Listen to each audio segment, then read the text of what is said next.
രാഹുൽ മാങ്കൂട്ടത്തിൽ അതിജീവിതയെ സാമ്പത്തികമായി ചൂഷണം ചെയ്യാൻ ശ്രമിച്ചതിന്റെ തെളിവുകൾ പുറത്തുവന്നു. മൂന്നാം ബലാത്സംഗ കേസിൽ രാഹുൽ മാങ്കൂട്ടത്തിൽ MLA അറസ്റ്റിലായ വിഷയത്തിൽ പരാതിക്കാരിയും രാഹുലും തമ്മിലുള്ള ചാറ്റാണ് പുറത്തുവന്നത്.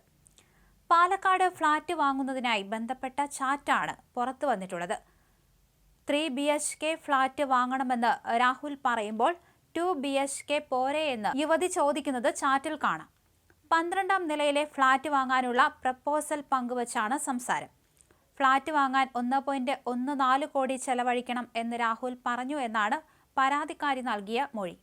പാലക്കാട് MLA ആയ ശേഷമാണ് രാഹുൽ അതിജീവിതയെ ഫ്ളാറ്റ് വാങ്ങാൻ നിർബന്ധിപ്പിച്ചത്.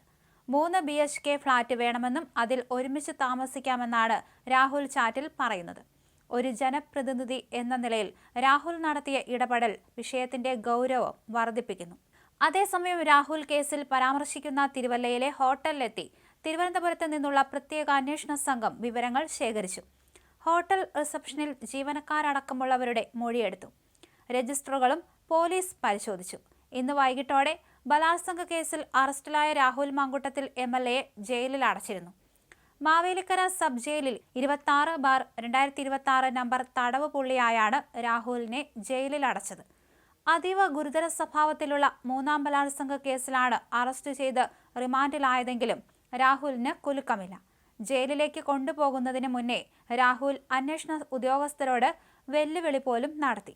കേസിൽ നിന്ന് രക്ഷപ്പെടാനുള്ള തെളിവുകൾ തന്റെ പക്കലുണ്ടെന്നാണ് രാഹുൽ ഉദ്യോഗസ്ഥരോട് പറഞ്ഞത്. വൈകാതെ തന്നെ പുറത്തിറങ്ങുമെന്നും സ്വതന്ത്രനായി നിന്നാലും ജയിക്കുമെന്നും ജയിലിലാകും മുന്നേ രാഹുൽ വെല്ലുവിളി നടത്തി. ഇന്നലെ അർദ്ധരാത്രി പാലക്കാട് ഹോട്ടലിൽ നിന്ന് കസ്റ്റഡിയിലെടുത്ത രാഹുലിനെ പത്തനംതിട്ട AR ക്യാമ്പിൽ എത്തിച്ച ശേഷമാണ് കോടതിയിൽ ഹാജരാക്കി റിമാൻഡ് ചെയ്തത്. AR ക്യാമ്പിൽ ഹാജരാക്കി അറസ്റ്റ് രേഖപ്പെടുത്തിയ ശേഷമാണ് മജിസ്ട്രേറ്റിന്റെ വീട്ടിലെത്തിച്ചത്. രാഹുൽ നൽകിയ ജാമ്യ ഹർജി തള്ളിയായിരുന്നു റിമാൻഡ്. നാളെ വീണ്ടും ജാമ്യ ഹർജി നൽകാനാണ് നീക്കം. കേസിൽ രാഹുൽ സ്വാധീനം ഉപയോഗിച്ച് സാക്ഷികളെ ഭീഷണിപ്പെടുത്തും. തെളിവ് നശിപ്പിക്കാൻ സാധ്യതയുണ്ട്. ആയതിനാൽ രാഹുലിനെ കസ്റ്റഡിയിൽ ചോദ്യം ചെയ്യൽ അനിവാര്യമാണെന്നും റിമാൻഡ് റിപ്പോർട്ട് ചൂണ്ടിക്കാണിക്കുന്നു. സമീപകാല സംഭവങ്ങളുമായി താരതമ്യം ചെയ്താൽ അതിന് സമാനമായി ഇത്തവണയും രാഹുൽ ഒളിവിൽ പോകാനുള്ള സാധ്യതയും അന്വേഷണ സംഘം തള്ളിക്കളയുന്നില്ല. ഇതും റിപ്പോർട്ടിൽ പരാമർശിക്കുന്നുണ്ട്. നമസ്കാരം.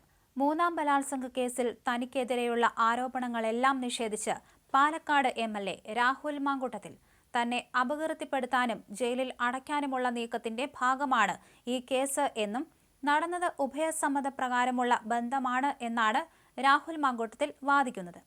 ഹോട്ടൽ മുറി ബുക്ക് ചെയ്തത് യുവതി തന്നെയാണെന്നും പ്രത്യാഘാതങ്ങൾ അറിഞ്ഞുകൊണ്ട് തന്നെയാണ് മുറി ബുക്ക് ചെയ്തത് എന്നും രാഹുൽ പറയുന്നു.